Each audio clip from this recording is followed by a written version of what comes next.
program today, and you can see that we have several radio and television personalities here to share this wonderful day, this dedication of Elmer Flick, and then, of course, Slider is in charge of the weather. So we have for that. I would like to introduce now the Bedford Madrigal Singers, who will get us started with the national anthem, and under the direction of Mr. Gary Kaplan.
How many of you remember, and I know you're all baseball fans, but how many of you remember Len Barker?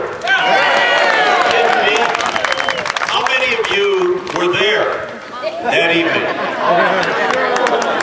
And I was. What a great time. Thank you, Rick Manning. It was May 15th, 1981, and it was a damp night in Cleveland, and we were playing, of course, the Toronto Blue Jays.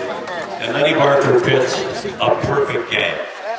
And as a matter of fact, we have not pitched one with the Indians since. And he is here today. Please, a nice warm hand for the one and only Len Barker.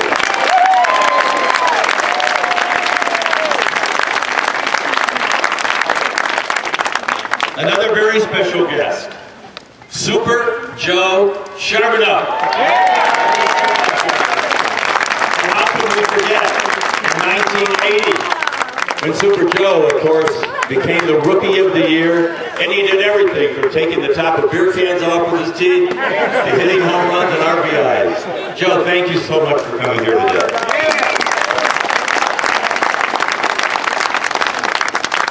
And of course, a member of the Cleveland Indians who has been a dear friend not only of mine and Tim, and for everyone who has anything to do with the Cleveland Indians. Born and raised in this town, and he's been with the Cleveland Indians for 35 years. He's Vice President of Public Affairs, and if you go to Cooperstown in the Hall of Fame, you will also see his name. Please, a nice warm hand for Bob DiBiasio. Bobby, good to see you. Thank you, Larry. Good afternoon, everybody.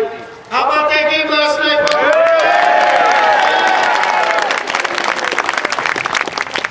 On behalf of Mr. Larry Dolan and the Dolan family and the entire Indians organization, we're so very proud to be a part of this special day here in Bedford. Our brand vision is all about creating memories, connecting generations, and celebrating families. And nothing explains that better than what we are doing here today. The memories that Larry just mentioned about two of our great players, obviously a statue dedicated to a Hall of Fame player that wore an Indians uniform. The connecting of generations, when we get to the unveiling ceremony, we're going to have our former players assist in the unveiling because they're teammates. They connect generations. They wore that same uniform. And also, when we talk about celebrating families, having the Flick family here today with us is very special. We'll be entertaining them at the ballpark tonight. And so just wonderful to be a part of this incredible day here in Bedford. Thank you and go Tribe! Thank you, Bobby. One of the great pleasures for me as a broadcaster in this town for 40 years was to have a buddy. And my buddy was Tim Taylor. And there is no television broadcaster in the history of Cleveland who has received as many accolades from Hall of Fame to great ratings as Tim Taylor. Tim is probably the most recognized face and voice in this town for over 35, almost 40 years. He spent 10 years in radio, and then the last 30 years on WJW-TVA. Would you please give a nice warm hand to my MC today, Tim Taylor.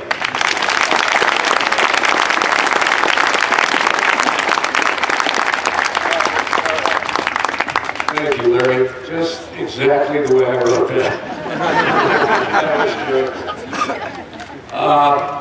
We want to recognize another Indian.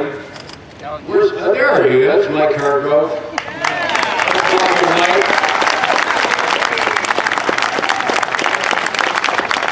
Elmer is currently employed as an advisor with the Indians. He batted and threw left-handed. I did that also, but I had trouble with the curve, so I became a broadcaster. He played for the Rangers from 74 to 78, the Padres in 79, the Indians from 79 to 85, and after retiring, as you all know, he went on to manage the Indians. During his 12-year playing career, he batted .290 with 80 home runs, 686 runs batted in. He won both the AL Rookie of the Year and the Sporting News Rookie of the Year awards in 74. And though he would later be honored as one of the Indians' top 100 players in team history, his nickname remains the Human Rain Delay.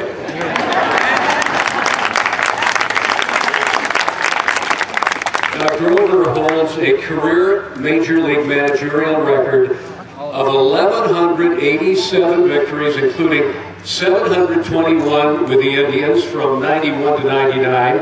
And you'll all remember he led the Indians to 5 consecutive AL Central Division titles from 95 to 99, World Series appearances in 95 and 97.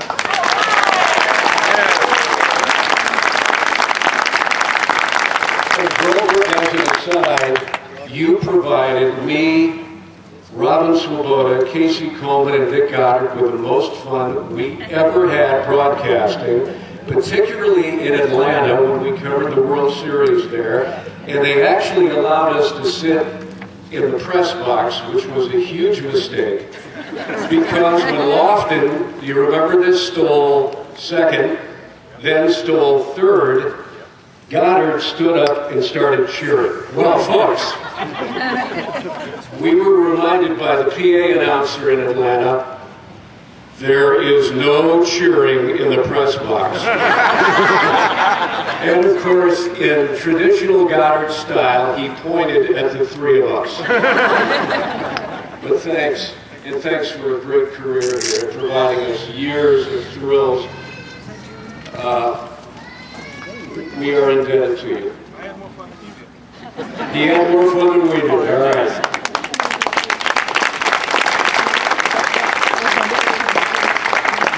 And I also have to call Goddard and tell him that this is one forecast he got right. And have the stars aligned perfectly for this event. I mean, Giambi could have been managing in Colorado, right? Instead of pulling Perez's bacon out of the fire last night. But we'll let the sports talkers, Rizzo, and all the rest of them debate that, as they were this morning, because we're here to celebrate both the Indian season of dreams and Elmer Flick's career of dreams that made him a Hall of Famer. I want to thank Mayor Pocek for many months ago, might have been a year ago, for asking me to be a part of this committee because, as it turns out, it's been one of the most rewarding experiences of my life because I got a do-over. How many do-overs do we get in life? Not many. And what I mean by that is I knew Elmer Flick, and some of my teammates who played on those Bearcat teams in the late 50s and early 60s played for the Bedford Bearcats right up here on Northfield Road. Mr. Flick loved the game of baseball so much that decades after he retired, he would come to our games and leaning on a cane behind home plate, he would be behind the screen, he would shout out instructions to us. And I want to tell you, I was one of his favorite targets because I played right field, batted left-handed, and he'd say, "Now kid, he's coming at you with a hook, don't bail out. Keep your hands back, wait on the ball." And when I bailed out, I looked back and he would just shake his head and look down. I knew then that my dream of playing for the Indians someday would end on the diamond at Bedford High School. Some of my teammates are here today. Ed Ramito, owner of Johnson Ramito Funeral Home, he was a pitcher, and I played right field, as I say. He threw such heat that the batters really didn't see it coming. But this is a true story.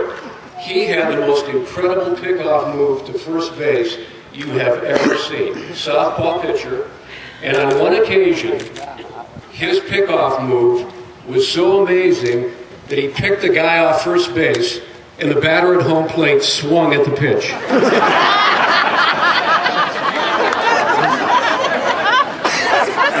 Now, I remember Mr. Flick dropping his cane and cheering and jumping up and down. Joe Santora may be here today. He played third base. Bob Schroeder, Mr. Bedford, I'm sure is here. Bobby played left field. I know he's got to be here.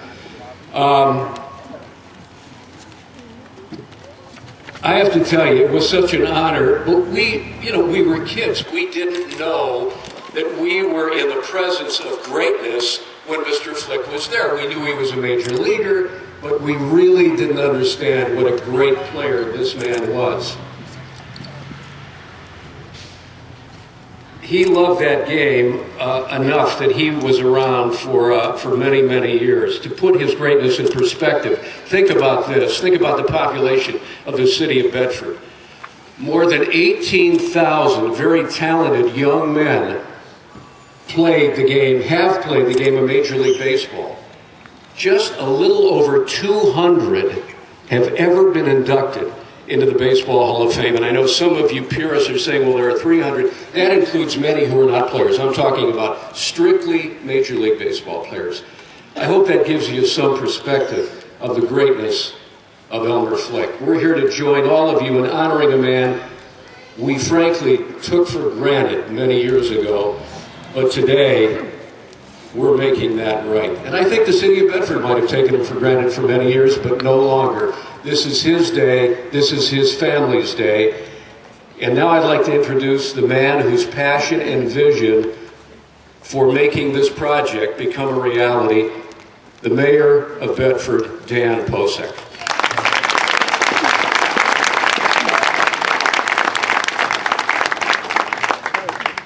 Before I came up there, I was informed by our fire chief, Dave Nagy, that they found Giambi's home run ball on Broadway. One of Bedford's own, Elmer Flick. Born here, lived here, and upon his retirement came back here and spent the rest of his years here in the city of Bedford that he loved. And by the way, he was recruited right here to play baseball, right here on this square. This square is very historical. Not only that he was recruited here, 30-some years before he had that opportunity, 202 men left here to fight for the Union armies in the Civil War. The last attempt to bring a runaway slave south was foiled here by Bedford people. So this is a very historical part, and he belongs here with our history. I won't go into the life achievements of Elmer Flick. Jim Wagner, my co-chairman, is going to present those later in the program. I want to say a little bit about how this came about and introduce some of the people who made this dream come true. Starting with Jim Wagner, my co-chairman of the Elmer Flick Committee. Jim not only had a dream, but a vision when he first approached me 8 years ago.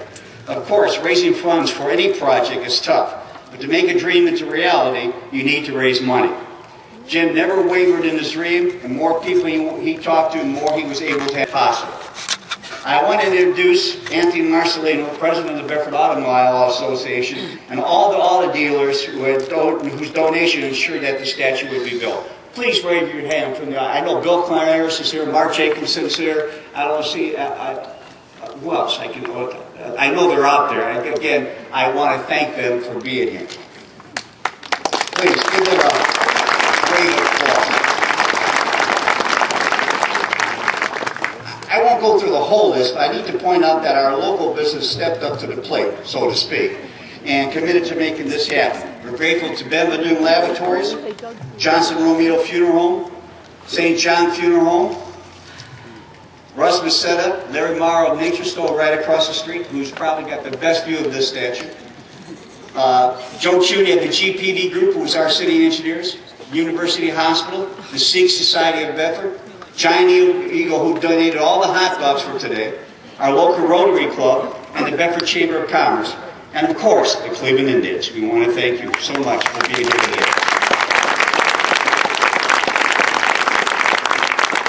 As you look to the wall behind the statue, you will see over 150 individuals who purchased bricks or gave outright donations. And starting with my good friend, who is my closest thing to my brother, John Whitaker, who lost a dear family member who's not here today, but he was the first one to step up to the plate, make a donation, and started the process over 8 years ago. And please give him a particular round of applause.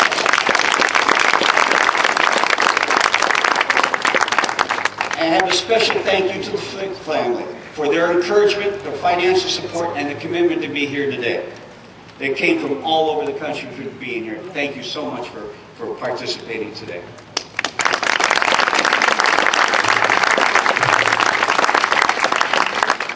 No project of this size comes without problems. Even as one of the co-chairmen for the committee, you need to have people reaching out to raise funds and take care of many issues that arise. While committee members were an outstanding group of individuals, they were able to have the radio legend Larry Morrow and a little sidebar, my cousin Tim Taylor, who worked diligently to solicit, sponsor, and host today's event.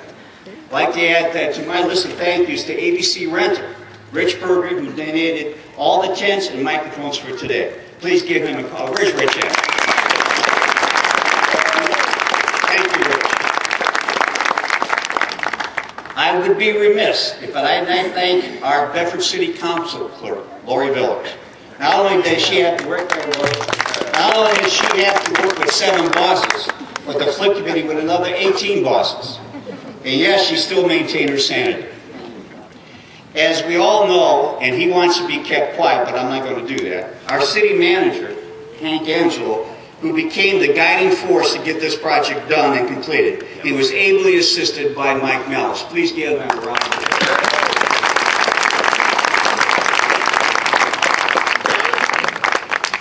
The man's probably happy to see this day end, and that's our service director, and his illustrious crew of Rick Holland, Dan Kramer, and Dennis Fabazio, who were responsible for turning this dream into reality. They built this. Our own crews built this.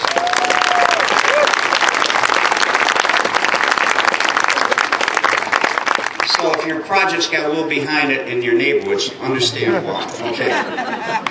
And lastly, I want to thank Ron Dewey, the sculptor, who worked diligently to create this masterpiece for our community, Bedford's native son, Elmer. Ron, where are you at? Right here. Right here, Dan. Oh, thank you. Thank you so much. And now, I'd like to introduce, at this point, Bedford's greatest dreamer and Flick historian, Jim Wagner, who is going to give you some details about Elmer's life. Jim?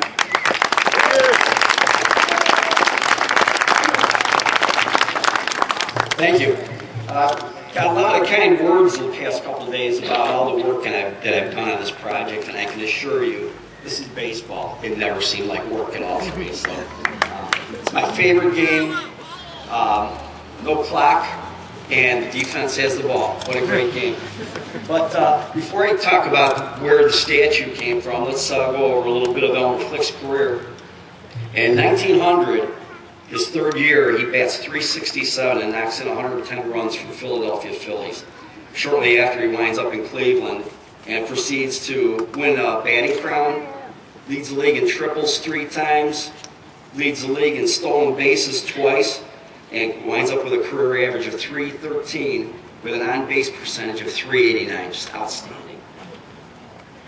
Now, how this all came about, I just happened to be on the superintendent's roundtable when Marty Motzko was superintendent of schools, and Central School was turning 100 years old, and they wanted some information about stuff that had happened early in the century.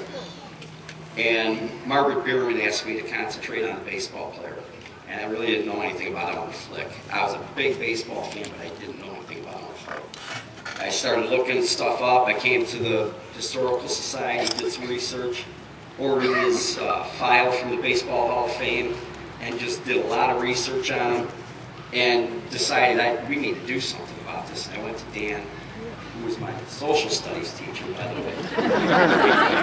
And I would have remembered him even if I didn't move across the street from him. But went to Bob Reed and Dan, and got the idea from Dan to look into a statue, and then looked into prices for statues, and Ron Dewey's name came up as the only guy in Cleveland to do this job, and he did a wonderful job. Thank you, Ron.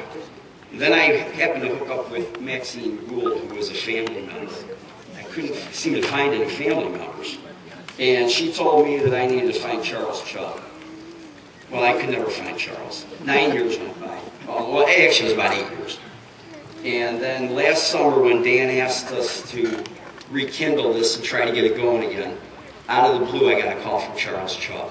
And he's become a great friend. He's a really great guy. Everybody, you should come and talk to this guy. He's a wonderful guy. Then, earlier this year, we decided to go talk to the Auto Mile Association. It was the best thing we ever did. We put on a little dog and pony show, and they went for it, and we walked out of there like we won the World Series. So, that's how this all came about. And now a member from the family is going to speak. Mary Knowles, who is Charles' sister, she's got a PhD in psychology. She wrote this, and Catherine McCall is going to read for the family.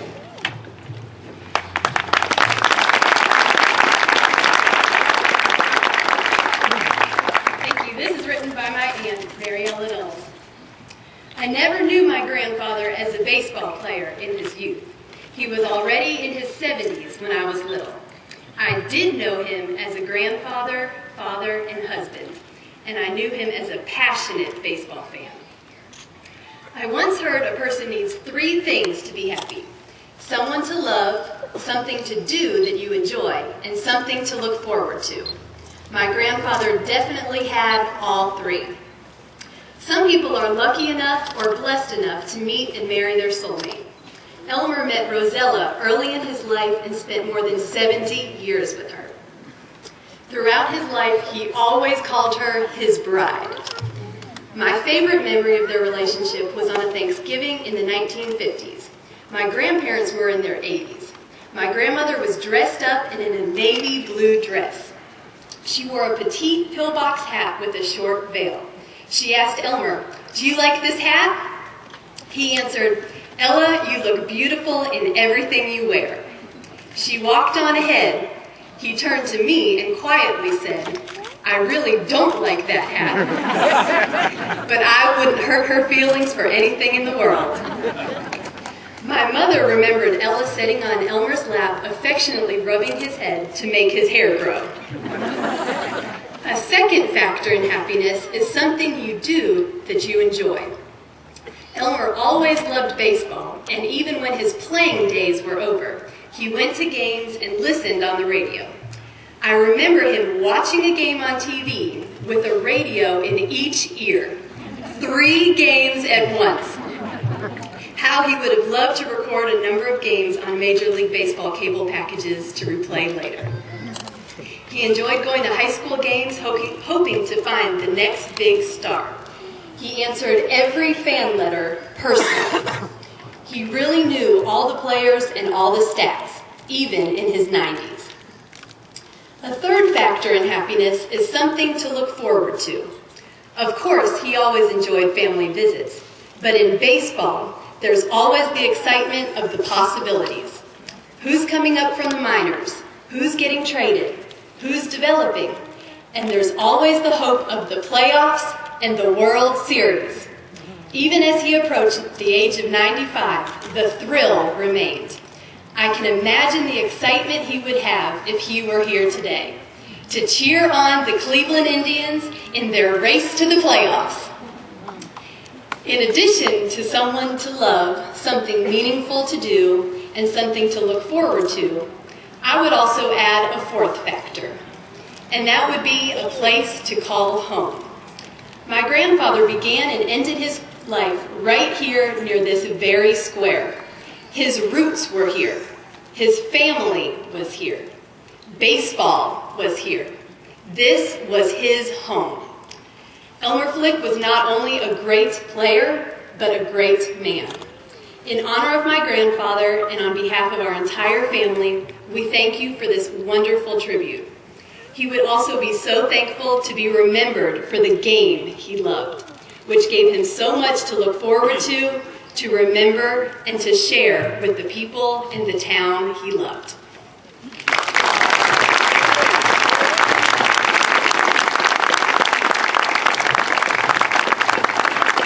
Catherine McCall, that was just beautiful. Thank you. Larry, come on up.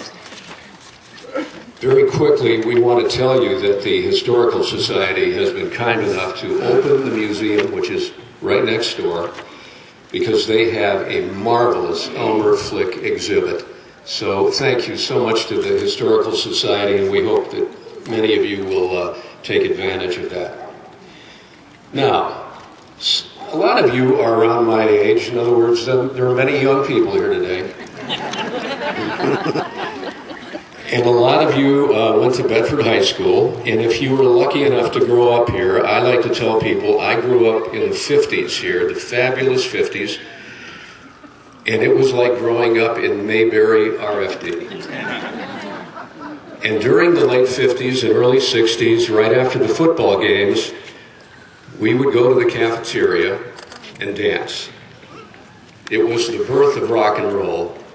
And one of the songs we would dance to, let's see how many of you remember, Jack Scott had a hit recording. What in the World's Come Over You? Remember that? 1960. Yep. Well, a little tidbit. Larry Morrow not only played the hits, he sang the hits. If you listen closely, Larry is a backup on that hit recording. Need I say more? Besides being in every Hall of Fame, including the National Radio Hall of Fame and every other Hall of Fame, we're so pleased that he is now here in Bedford, the voice of Nature's Stone, truly a legend. Larry? Thank you, Tim. Tim, thank you very much. Just as I wrote it out for him as well. Please give a nice warm hand again, once again, for the Bedford High School Madrigal Singers. And take me out to the ball game, and then we'll do the unveiling.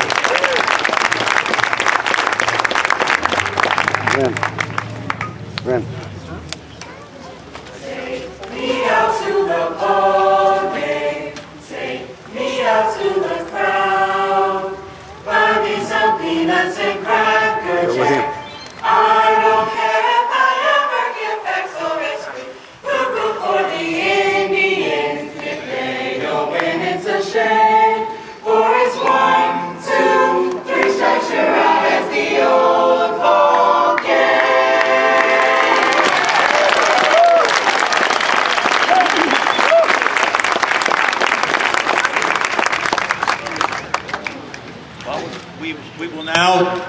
We will now do the unveiling.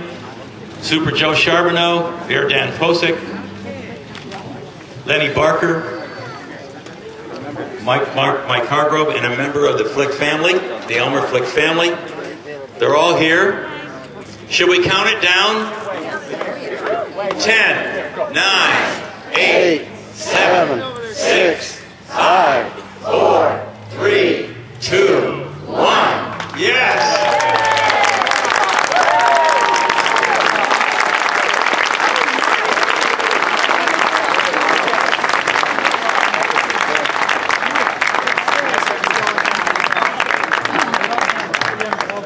ladies and gentlemen, on behalf of Tim Taylor and myself and Mayor Dan Pocek and the entire Elmer Flick Committee and family, we thank you all for coming. And we have some water for you. We have some food for you. And Tim would like to close with just a moment.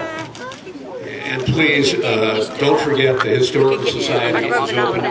And again, get up close to this. Kudos to Ron Dewey, the sculptor. This is absolutely magnificent. Thanks, Ron. What a job. Enjoy the rest of the afternoon, ladies and gentlemen. Thank you all for coming. Family picture now. We're going to do a whole flip bunch right up here. And you can go get